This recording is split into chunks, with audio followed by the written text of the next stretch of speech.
এরই মধ্যে ওদিক থেকে ডাক ছুড়ল মৈত্রী। এই পিউ এসো, এবার তোমাকে লাগিয়ে দিই। পিউ ভয় পেল। পুষ্প ঘুরে ওকে দেখলে খবর করে ছাড়বে। আড়ি পাতার অপরাধে না জানি কানটাই ছিঁড়ে দেয়। সে ঝটপট দৌড় লাগায়। কথা শোনার দরকার নেই, আগে প্রাণে বাঁচুক। কোন ডিজাইনটা দেব? একটা ছোটোখাটো দিয়ে দাও। আচ্ছা, নড়াচড়া যাবে না। তাহলে দিতে পারি না আমি। পিউ মাথা দোলালো। ঠিক আছে। মৈত্রী পিউর হাতে মেহেদির মাথা ছোঁয়াতেই সাদীপ ব্যাগ নিয়ে বলল, এই 1 মিনিট 1 মিনিট।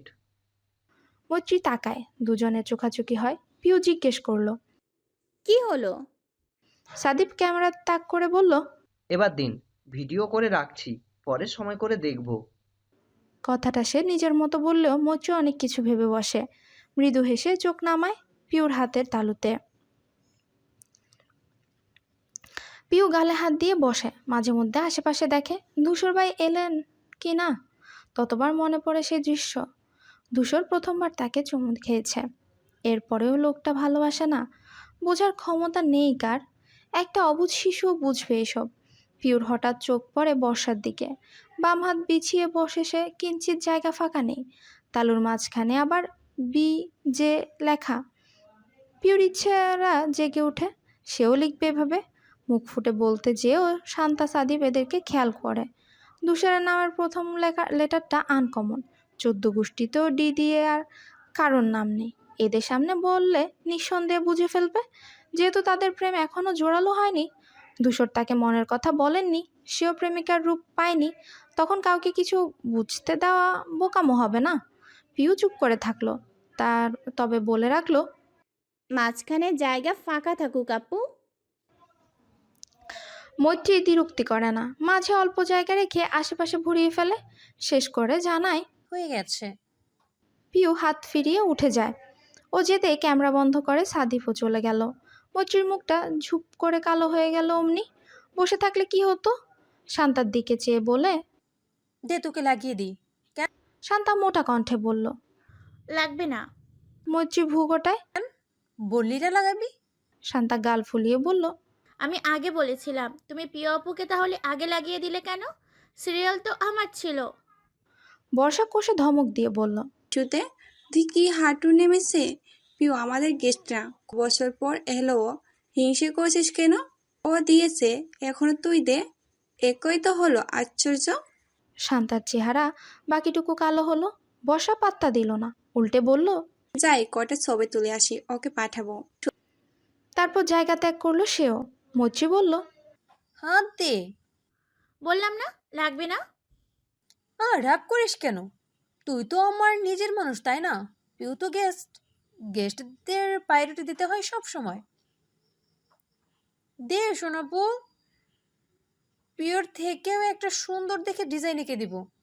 শান্তার মন নরম হলো। বাম হাতটা এগিয়ে দিল, সাথে দেখালো, এখানে ফাঁকা রাখবেন, ছোট করে লিখে দিবে এইচডি। ডি থেকে? এই, তুই কি প্রেম করছিস? মৈত্রী কপাল কুঁচকায়। শান্তা আর্তনাদ করে বলল, আস্তে, সবাই শুনে ফেলবে। মৈত্রী গলা নামিয়ে বলল। ডি থেকে? শান্তা মাথা নুয়ে লাজুক হেসে বলল, ধূসর ভাইয়া। আফতাব শিকদারের মাথায় হাত, মুখটা চুপসে গেছে। মানিজ্জত সব নেমেছে রাস্তায়। জীবন অনেক বড় ভুল করেছেন এক ছেলের বাপ হয়ে। শান্তিমতো মন ভরে একটু শাসনও করতে পারেনি। আর সেই না পারাই কাল হয়েছে আজ। ছেলেটাকে আদৌ মানুষ বানাতে পারলেন না। এত পড়ালেখা করানোর পরেও গুন্ডা তৈরি হয়েছে একটা। আফতাব শিকদার ভেবে পাচ্ছে না ঠিক কত বড় দুঃসাহস থাকলে একটা মানুষ বেড়াতে এসেও গুন্ডামি করতে পারে। এই তো সন্ধে নাগাদ বাড়িতে খবর এসেছে ধূসর মারামারি করেছে, কোন ছেলেকে গাছের ডাল ভেঙে পিটিয়েছে। আর সেই থেকে ওয়াশরুমের দরজায় খিল দিয়ে বসে আছেন তিনি। ভুলেও বের হবেন না, কিছুতেই মুখোমুখি হবেন না ভাইদের, হলেই বিপদ। অবশ্য যার নিজের সন্তানই একটা বিপদের গোডাউন, তার কি ঝুটঝামেলা থেকে বেঁচে থাকা সম্ভব? শিকদার আর মজুমদার দুই পরিবারের বৈঠক বসেছে রাশিদের ঘরে। শুধুমাত্র পরিবারের নিজস্ব লোকজন সেখানে। বৈঠকের বিষয়ে ধূসরের মারপিট। আমজাদ শিকদারের মুখ গৌরগম্ভীর, রাগে ফুঁসছেন তিনি। রাশিদের দিক তাকাতেও লজ্জা করছে। ভাইয়ের ছেলে বেড়াতে এসে এমন এক কাণ্ড ঘটালো, মুখ লুকানোর জো নেই। গ্রামের চারদিকে খবর ছড়িয়েছে।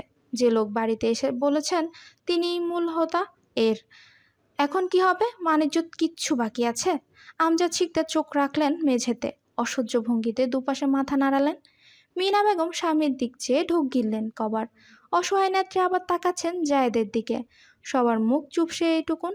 আমজাদ শিকদার চারপাশে চোখ বুলালেন, রুবাইদাকে শুধালেন। আফতাব কোথায়? ঘরে নেই। মিনমিনে কণ্ঠে জানালেন তিনি।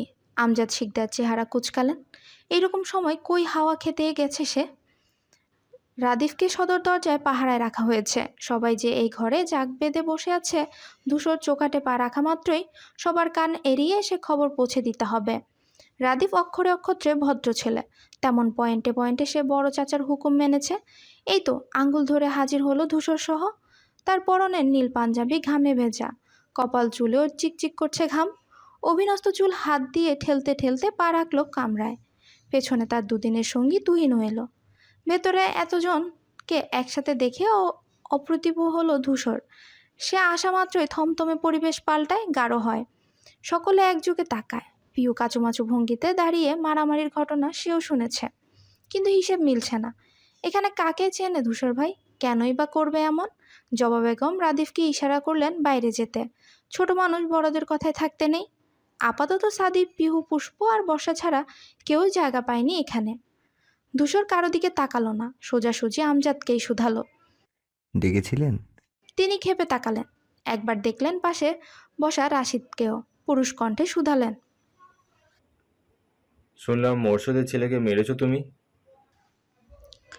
ধূসর চিনতে না পেরে বলল, কোন মোর্শেদ? রাশিদ মজুমদার বললেন, ওই যে ফার্মের ব্যবসায়ী, ওনার থেকেই তো সব মুরগি আনছি বর্ষার বিয়ের জন্য। ওনার ছেলে শিপন। তুমি নাকি ওকে পিটিয়েছো বাবা? রাশিদের স্বর নরম। ধূসর সোজা সাপটা উত্তর করল। কার ছেলে জানি না, তবে মেরেছি একটাকে। আমজাদ শিকদার অবাক হয়ে বললেন, মেরেছো? এটা আবার বলছো তুমি? লজ্জাও লাগছে না? ধূসর কাঁধ উঁচু করে বলল, লজ্জার কি আছে? ও অভদ্রতা করেছে তাই মার খেয়েছে, দ্যাটস ইট। আনিস বললেন, আমি জানি সেটা। ভালো মন্দ বিচার করার জ্ঞান আমার আছে চাচু, কিন্তু ছেলেটা এমন এক কাজ করলো আমি নিজেকে নিয়ন্ত্রণ করতে পারিনি।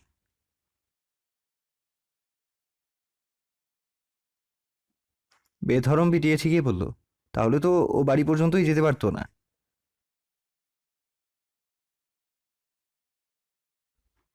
একই কথা।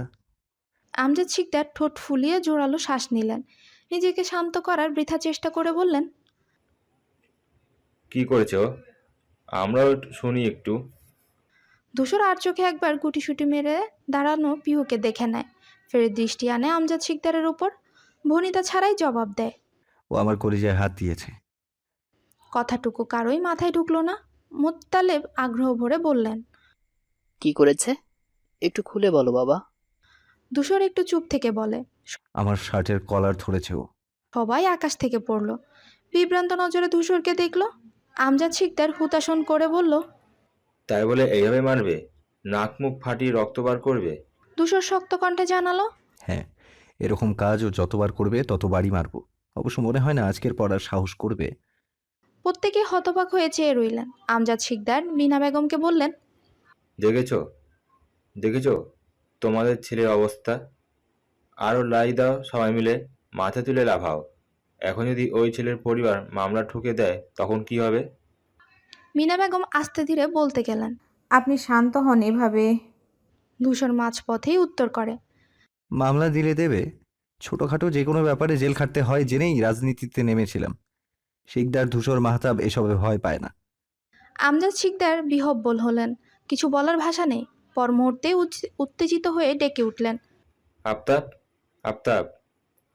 জবা বেগম নিবু কণ্ঠে বললেন, মেজো ভাইজান ঘরে নেই, আমি দেখে এসেছি। কেন নেই? কোন চুলে গিয়েছে ও? ছেলে এত বড় কাণ্ড করে বুক ফুলিয়ে দাঁড়িয়ে আছে, আরও সব। সাদিপ, যাও তো দেখো গিয়ে কোথায় সে। সাদিপ যাচ্ছি বলে ঘর ছাড়ল।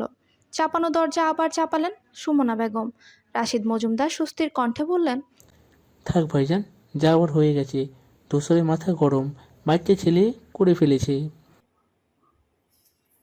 বাচ্চা ছেলে? আজ বিয়ে দিলে কাল বাচ্চার বাপ হবে, এসব বলো না রাশিদ, শুনতে ভালো লাগে না। তার থেকে বরং তুমি আমায় ক্ষমা করো ভাই, আমার বাড়ির ছেলের জন্য তোমার মান সম্মান নষ্ট না হয়। সম্মান নষ্ট হবে কেন? এক হাতে তো তালি বাজে না। নিশ্চয়ই শিপনেরও কিছু অন্যায় আছে, নাহলে ধূসর কখনো নিজে থেকে গায়ে হাত তুলবে কেন বলুন তো? মিনা বেগম এতক্ষণে মোক্ষম সুযোগ পেলেন, ভাইয়ের কথায় হই হই করে বললেন, হ্যাঁ সেই তো, আমারও তো একই কথা। আমাদের ধূসর বিনা কারণে কাউকে মারবে কেন? নির্ঘাত ওই ছেলে কিছু করেছে? আমজাদ বিরক্ত চোখে চাইলেন। করেছে তো, শোনোনি? কলার ধরেছেন জাহাপানার, কি মারাত্মক পাপ করেছে ভাবা যায়? কথাটা বলেই মাথায় হাত দিলেন তিনি, বিড়বিড় করে বললেন, ভাবলাম ছেলেটা শোধরাবে, অথচ না, বিয়ে খেতে এসেও সে মানুষ পেটাচ্ছে। আমি একটা কথা বুঝতে পারছি না, সবাই এমন করছো কেন? আচ্ছা ওকে মেরেছি বলে আপনার খারাপ লেগেছে বড় আব্বু? বেশ, আজই ওকে ডেকে পাঠাবো। ও নিজে ক্ষমা চেয়ে যাবে, শান্তি পাবেন তখন। আমজাদ শিকদার তাজ্জব বনে বললেন, যাকে মারলে সে এসে ক্ষমা চাইবে? চাইবে, দোষ যার ক্ষমা চাওয়ার দায়ও তার। আনিস আমজাদ হতাশ আহত শ্বাস নিলেন। ধূসর বলল, আমার মনে হয় আপনাদের আর কিছু বলার নেই, আমি তাহলে যাই বিশ্রাম নেব। এবারেও তবদা খেলো সবাই। ধূসর বেরিয়ে গেল। আনিস হা করে বললেন। তুহিন ছিল নীরব দর্শক, সেও ধূসরের পিছু চলতে গেলে রাশিদ মোটা কণ্ঠে ডাকলেন। তুহিন। ছেলেটা দাঁড়িয়ে যায়, ভীত নজরে ফিরে তাকায়। কি কাকা? তুই কি জানিস এই ব্যাপারে? তুহিন আমতা আমতা করে বলল, জি, আমি তো ওখানে ছিলাম না, পরে এসেছি। রাশিদ মেনে নিলেন, বললেন, যা। কিন্তু পিও মানতে পারল না। তুহিনের হাবভাব সন্দেহজনক। ছেলেটা এই দুদিনে ধূসরের সাথে ছায়ার মতো ছিল, ও নিশ্চয়ই কিছু জানে। তুহিন বের হতেই সভাভঙ্গ হলো। বড়রা আলোচনায় মন দিলেন। মোর্শেদ বিচার আনলেন কি করবেন সে নিয়ে। মোতালে বুদ্ধি দিচ্ছেন, অবশ্যই ধূসরের সাপোর্ট নিয়ে। হাত পা তো ভাঙেনি, তাহলে ক্ষতিপূরণ কিসের? কিন্তু আমজাদ জানালেন তিনি ক্ষতিপূরণ দেবেন, সমস্যা নেই, তবু যেন বদনাম না হয়। পিউ সুযোগ বুঝে ঘর থেকে বের হলো। তুহিন ধূসরের কক্ষে যাওয়ার জন্য 3 তলা সিঁড়িতে উঠেছে কেবল, এর মধ্যেই ধরফড়িয়ে ডাকলো সে। এই যে ভাইয়া শুনুন। তুহিন থমকায়, ঘুরে তাকায়। পিহু ছুটে এসে সামনে দাঁড়ালো। তুহিন শুভ্র হেসে বলল, ভালো আছেন আপু? পিহু ঘন ঘন বলল, জি জি ভালো আছি, আপনি কেমন আছেন? ভালো তাই না? আচ্ছা একটা কথা বলুন তো, ধূসর ভাই মারামারি কেন করেছেন? তুহিন ভেবাচাকা খেলো। এত গড়গড় করে এক শ্বাসে কথা বলে কেউ? ধাতস্থ হতেই চুপ মেরে যায়। ভেবে চিনতে বলে, ওই যে ও ঘরে ভাই যা বললেন কলার। এটুকু শুনতে পিহু অনীহা কণ্ঠে বলল, কলার ধরে হচ্ছে বলে মেরেছে? এইসব বিশ্বাস কেউ করলে আমি করছি না, সব মিথ্যা। আমি জানি। আপনার কাছে এসেছি সত্যিটা শুনতে। নিন চটপট বলে ফেলুন দেখি। মিথ্যে নয়, সত্যি বলছি। কিন্তু আপনার মুখ দেখে তো স্পষ্ট বোঝা যাচ্ছে ঘটনা মিথ্যা। তুহিন বিভ্রান্ত হয়ে চেহারায় হাত বুলালো। পিহু লাফিয়ে বলল, দেখলেন, তার মানে আপনি মিথ্যাই বলছেন। এবার অন্তত সত্যি বলা উচিত। বলুন বলুন, কেন মারামারি করছেন উনি? তুহিন ভাবতে বসলো। পিহু ফের তাড়া দেয়। তুহিন অসহায় কণ্ঠে বলে, কাউকে বলা নিষেধ, শুনলে ভাই রাগ করবেন। পিহু মাছি তাড়ানোর মতো হাত নেড়ে বলল, আরে ধুর, নিশ্চিন্ত থাকুন। ধূসর ভাইয়ের কেন কারো কানেই যাবে না। আপনি আমায় বিশ্বাস করুন, আমি তো আপনার ছোট বোনের মতো, তাই না ভাইয়া?